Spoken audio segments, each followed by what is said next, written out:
Oke, jadi di video kali ini kita akan bahas tentang fundamental web coding.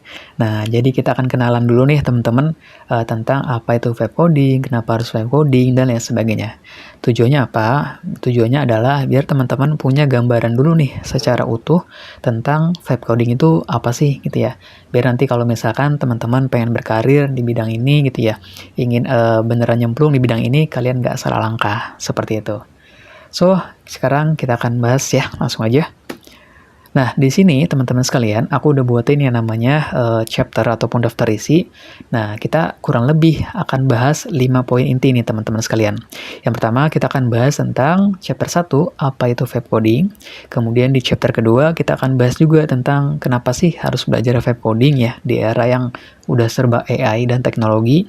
Kemudian yang ketiga, chapter ketiga, kita juga akan bahas tentang perbedaan nih, coding tradisional versus web coding, nah atau era masa depan ya. Kemudian sebelum terakhir di chapter yang keempat, kita juga akan kenalin sedikit tentang tools apa aja sih yang nantinya kita akan pakai buat bikin projectnya, buat bikin aplikasinya ataupun toolsnya gitu ya.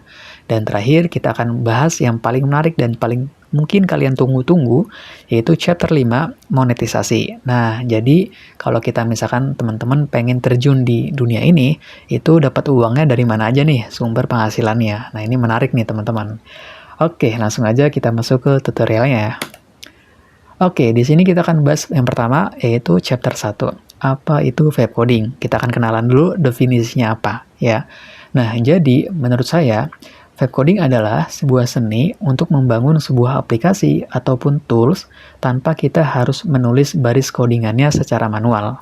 Nah, ya, sehingga semua prosesnya itu nanti akan dibantu sama AI dan ngodingnya dengan metode prompting.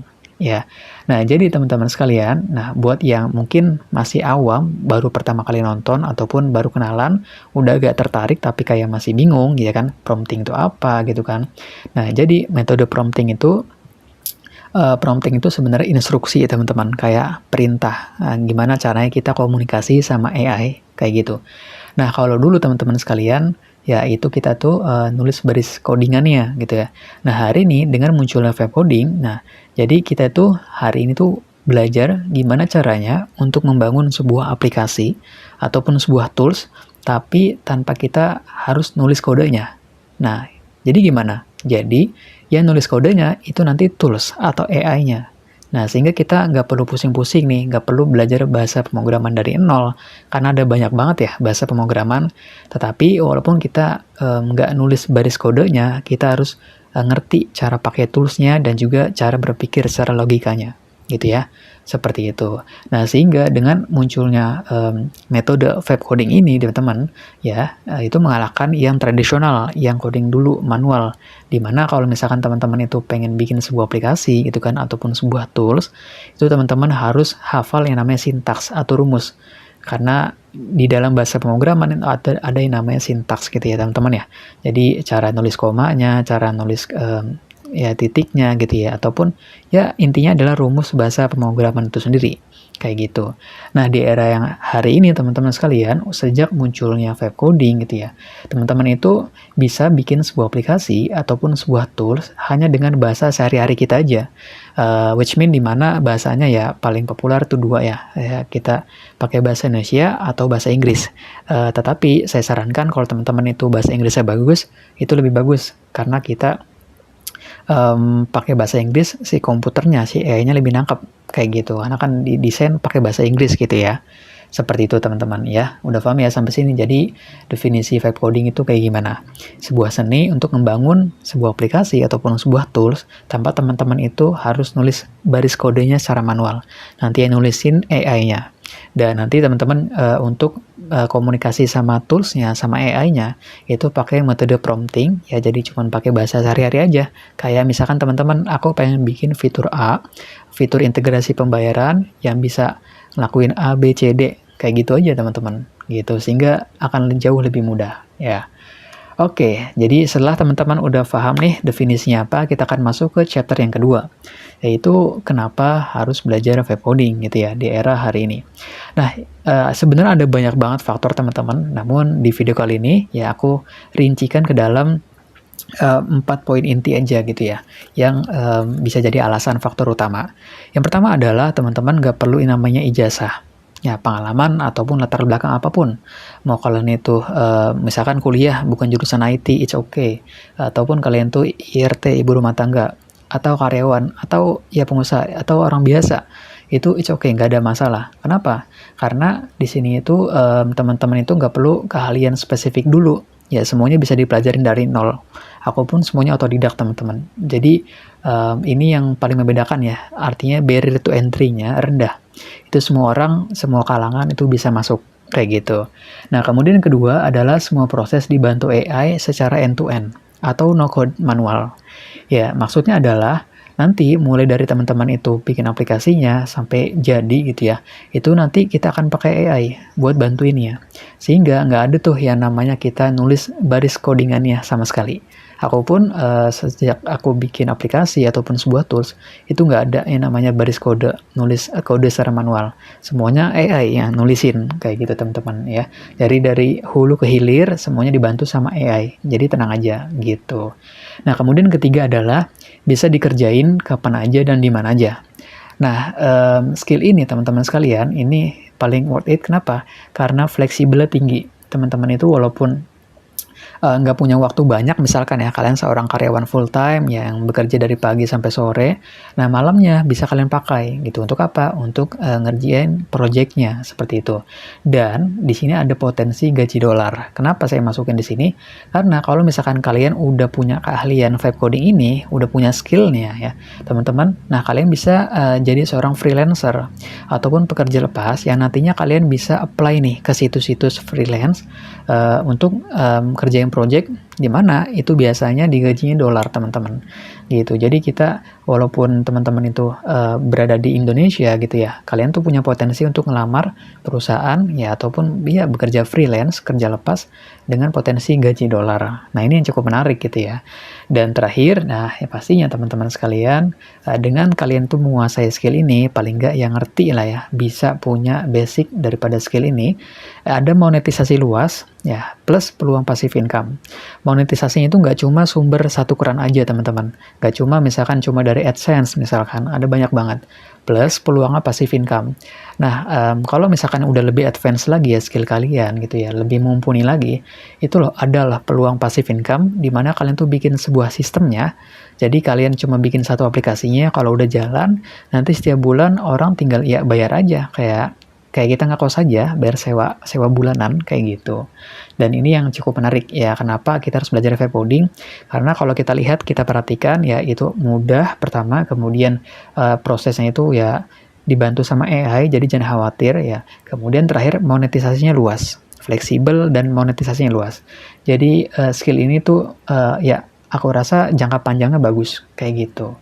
Oke, paham ya sampai sini ya. Dan that's why kenapa itu alasannya kenapa kita harus belajar vibe coding di era yang serba AI kayak gini. Ya. Oke, next kita masuk di chapter yang ketiga. Kita akan bahas tentang coding tradisional versus vibe coding. Nah, di sini kita akan bedah sedikit tentang perbedaannya nih antara coding yang seperti dulu dengan era yang hari ini sedang muncul AI ya, atau vibe coding. Yang pertama kita akan bahas tentang coding tradisional. Nah, yang pertama kalau dulu teman-teman itu tuh coding itu ngapain? Yaitu pusing nyari error gitu ya. Kenapa? Karena kita nulis kodenya secara manual. Kalau misalkan ada titik aja atau ada koma aja yang salah, itu akan terjadi error. Nah, sehingga waktu kita habis buat nyari error itu aja. Biasanya kayak gitu, udah lama-lama ngoding gitu ya, kode-kode kita tulis kode secara manual, habis itu terjadi error. Nah, lamanya di situ. Nah, sehingga apa? Sehingga yang kedua masuk poinnya yaitu hasilnya lebih lambat dan lebih lama. Kayak gitu. Mungkin kalau dulu ya, dulu itu kita nulis baris codingannya itu ya misalkan lama banget teman-teman gitu ya hasilnya. Kenapa? Karena ya error terus gitu kan. Kemudian ya mungkin baik yang salah gitu ya, seperti itu. Kemudian poin yang ketiga yaitu kurva belajarnya curam. Nah, ini yang jadi salah satu juga nih teman-teman. Barrier to entry-nya itu tinggi kalau dulu. That's why mungkin dulu ya anak-anak IT mungkin masuk dalam jurusan IT buat bisa bikin aplikasi karena mereka harus belajar dulu nih bahasa pemrograman, ada CSS, JavaScript, Python, macam-macam kan, ada banyak banget ikan Laravel gitu. Sehingga kurva belajarnya curam, kalian harus pelajarin sintaks rumusnya dari nol, harus ngertiin cara nulis codingan HTML, rumus-rumusnya seperti itu.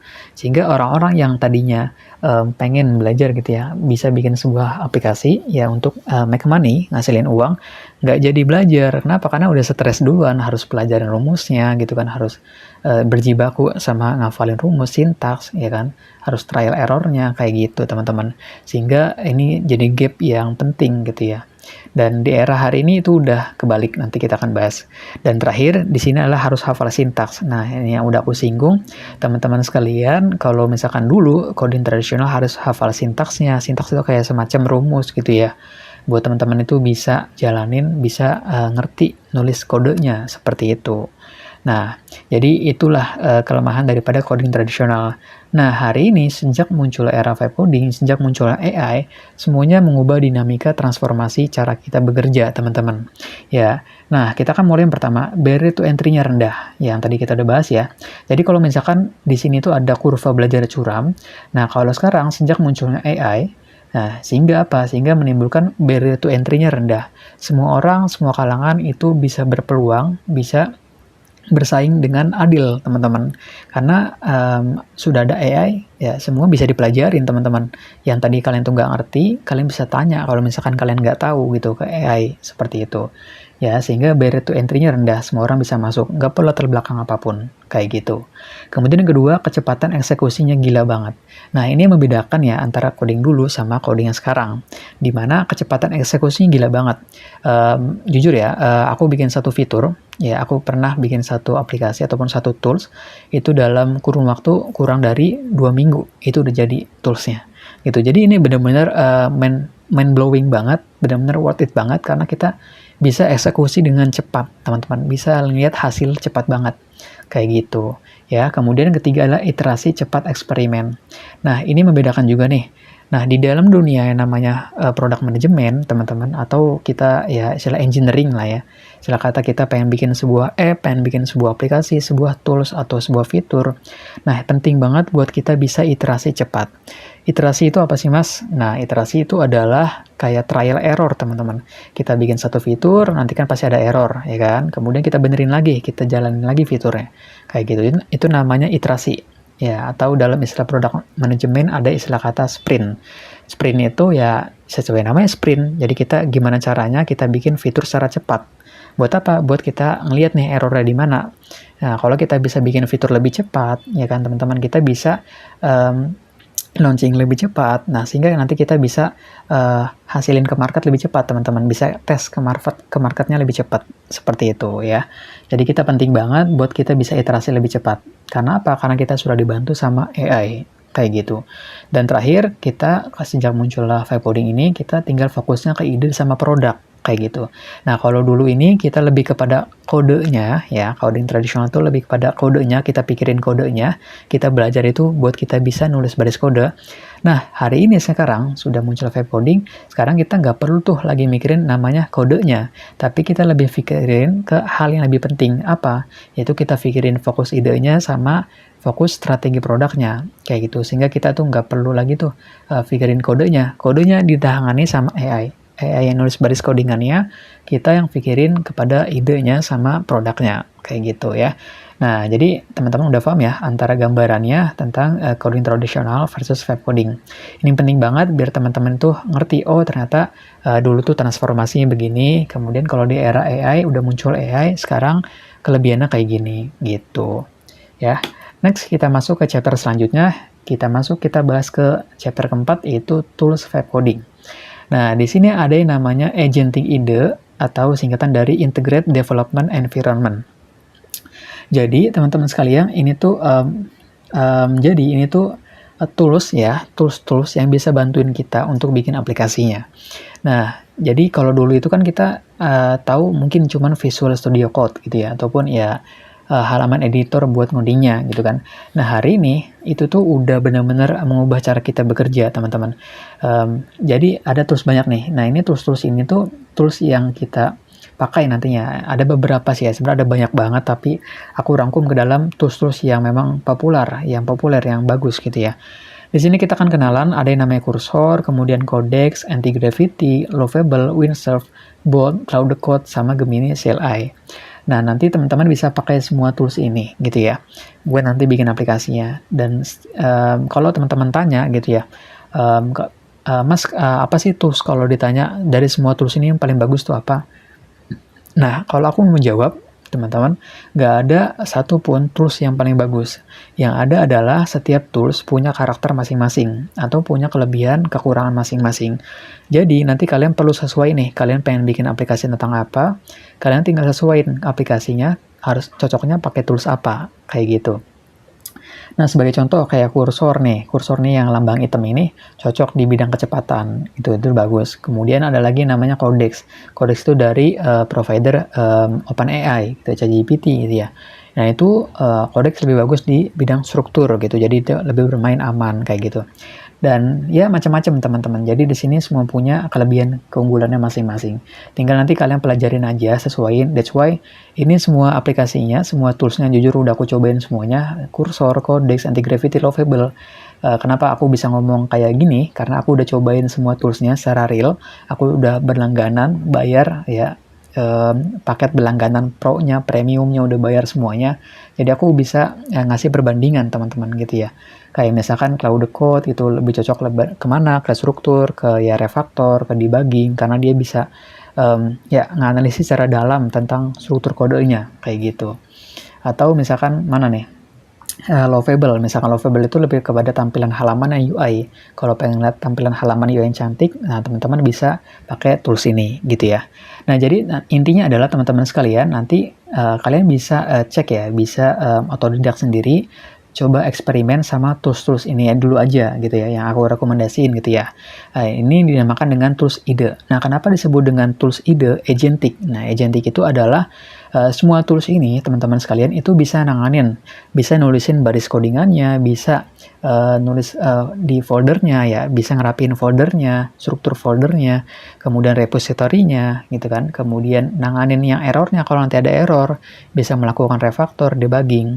Refactor itu kayak misalkan teman-teman ngerapin fiturnya secara bertahap, tapi kalau debugging itu nyari yang errornya, kayak gitu. Kalau misalkan ada bug, ada error gitu kan, tombolnya misalkan nggak bisa diklik, atau kalau misalkan tombolnya diklik itu nggak muncul apa-apa atau ngeblank, nah itu namanya debugging atau proses kita ngebenerin error kayak gitu ya. Jadi semua tools ini tuh punya kelebihan semuanya teman-teman. Jadi dengan teman-teman sewa toolsnya ini, anggap aja teman-teman itu sewa karyawan ya, sewa programmer gitu ya, buat bikin sebuah aplikasinya kayak gitu ya. Nah, di sini nanti kalian bisa cek sendiri untuk harganya, tapi secara garis besar aku udah buatin video terpisah nanti.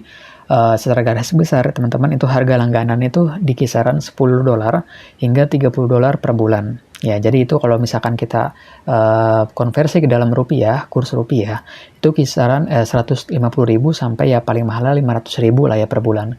Jadi ya sisihin lah budget uang segitu buat teman-teman ya ciptain masa depan kalian kayak gitu ya. Pahamnya sampai sini ya. Jadi nanti kalian bisa capture nih, bisa screenshot toolsnya kalau misalkan teman-teman pengen cobain toolsnya kayak gitu.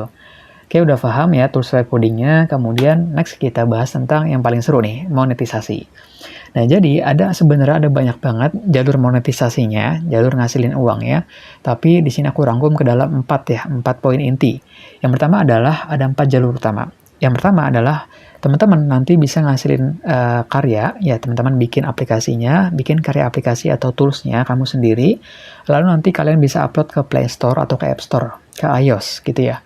Jadi kalau misalkan kalian udah mahir, udah jago punya skillnya, kalian bikin aplikasi kalian sendiri, kemudian kalian tinggal upload aja ke Play Store atau ke App Store. Itu cara yang digunakan secara umum, dan itu mudah banget kayak gitu.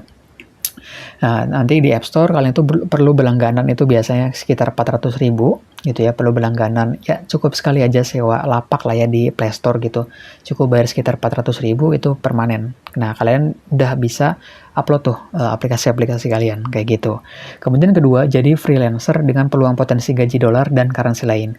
Nah, ini kita udah bahas ya tadi di sebelumnya dengan teman-teman itu udah punya skillnya, kalian tuh bisa jadi seorang freelancer atau pekerja lepas, dan kalian udah tinggal tawarin aja skill kalian. Entah itu nanti kalau misalkan ada klien yang punya project-project A, B, C, D, kalian bisa tuh ngajuin diri kalian. Atau kalian ya bikin jual sendiri aplikasi kalian ke ya situs-situs yang freelance gitu ya. Dimana potensi gajinya dolar teman-teman gitu, nggak cuma rupiah, dan ini gap yang paling menentukan gitu ya. Nah, kemudian selanjutnya yang ketiga, bekerja di perusahaan IT atau bisnis global. Nah, hari ini teman-teman, walaupun sudah ada AI, orang masih mencari talenta-talenta IT gitu yang bagus gitu ya. Dia tuh nggak cuma bisa nulis kodenya, tapi juga bisa ngerti marketingnya, ngerti semuanya, buat jalanin projectnya. Sehingga dengan teman-teman punya skill ini, kalian tuh bisa berpeluang untuk bekerja ya di luar negeri gitu, di perusahaan-perusahaan global, ya kan. Kayak misalkan bekerja di misalkan di bidang IT, di Google gitu kan, dimanapun whenever gitu. Jadi ya yang penting kalian punya skillnya dulu kayak gitu. Kemudian yang terakhir ada yang namanya buat agensi sendiri nih teman-teman. Lalu nanti tawarin ke brand ataupun ke business owner atau pengusaha gitu. Jadi nanti teman-teman kalau misalkan kalian tuh udah punya skillnya, kalian bisa loh bikin agensi sendiri. Agensi itu apa mas? Agensi itu adalah orang atau sebuah organisasi yang ngurusin sebuah project atau kampanye dari hulu ke hilir, dari awal sampai akhir, sampai profit kayak gitu. Jadi mungkin nanti dibuatin kontennya juga, dibantu iklannya juga kayak gitu. Itu namanya agensi teman-teman gitu ya. Jadi nanti kalian tuh bisa loh bikin agensi kalian sendiri. Yang penting kalian tuh udah ngerti skillnya. Nanti kalian jualin nih jasa kalian ke business owner ataupun ke ya pengusaha gitu ya. Yang pengen gak mau ribet. Biasanya kalau para business owner atau pengusaha itu nggak pengen ribet, dia tuh punya uang tapi dia tuh bingung cara jalaninnya karena dia tuh nggak punya waktu biasanya dan nggak punya skillnya. Akhirnya dia nge-hire agensi kayak gitu ya. Nah ini dia secara garis besar ya teman-teman. Nah jadi paham ya sampai sini ya. Dan kalau misalkan kita ringkas lagi teman-teman ya, kita breakdown lagi lebih detail. Monetisasi itu kayak gimana sih? Ada banyak nih. Aku rangkum ke dalam 10 poin ya. Kalian bisa nanti nge-freelance project gitu. Freelance project itu nanti kalau misalkan ada project-project yang tadi aku udah bahas, nah kalian bisa loh jualin jasa kalian kayak gitu. Kemudian micro SaaS. Apa itu micro SaaS? Nah, ini adalah model monetisasi kayak kalian bikin aplikasi kecil-kecilan dulu nih. Nah, SaaS itu singkatan dari software as service. Jadi sebuah layanan, sebuah software atau perangkat lunak untuk menunjukkan sebuah layanan. Ya, berfungsi untuk membantu sebuah layanan kayak gitu. Ya, kemudian selanjutnya yang ketiga, teman-teman kalau misalkan nggak bisa bikin aplikasi langsung, kalian bisa yang lebih ringan nih. Misalkan kalian jualan produk digital kalian sendiri. Jadi produk digital itu adalah sebuah produk yang bisa diakses lewat digital. Kayak gitu, nggak perlu ada kurir kayak gitu ya. Sehingga ini potensi modalnya biasanya minim.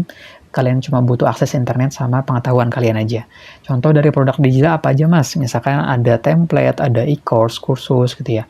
Kemudian ada yang namanya e-book gitu ya, PDF, buku online gitu kan.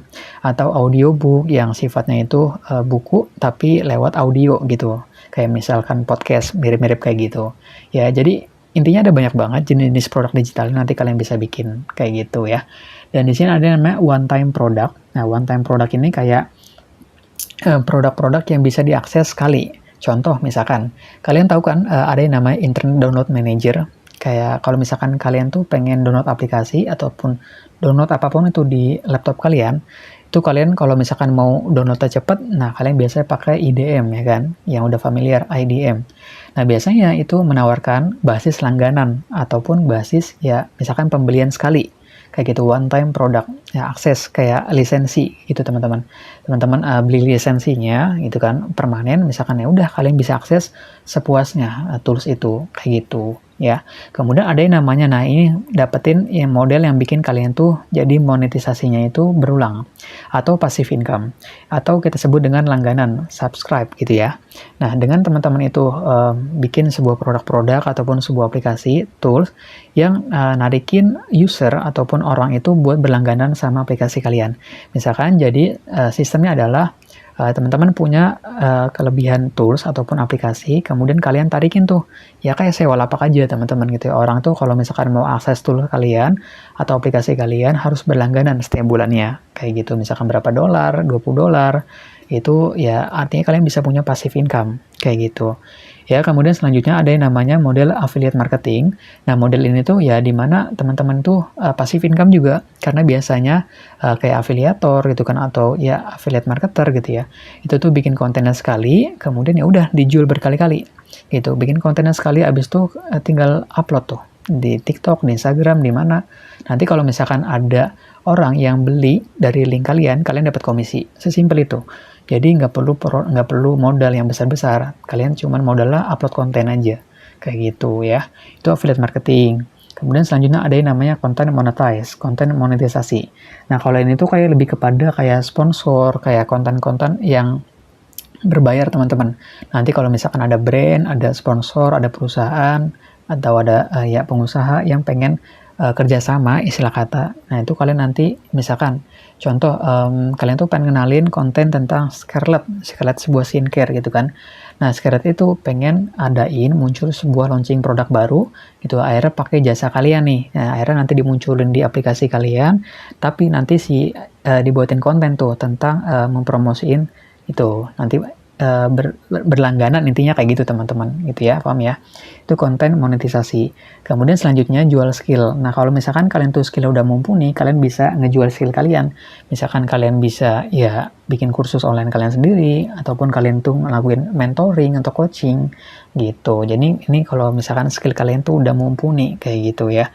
Kemudian ada lagi yang namanya build in public. Nah build in public ini kayak misalkan teman-teman itu mendatangkan peluang. Intinya adalah kalau misalkan kalian tuh udah kebangun semuanya nih ya teman-teman ya, udah bisa bikin aplikasi, udah ya kalian tuh udah personal branding maju gitu ya, nanti akan membuka peluang-peluang tertentu gitu ya. Nanti kayak misalkan daripada brand ataupun daripada ya sponsor dari perusahaan, itu nanti ada aja deh yang ngajakin kerjasama kayak gitu.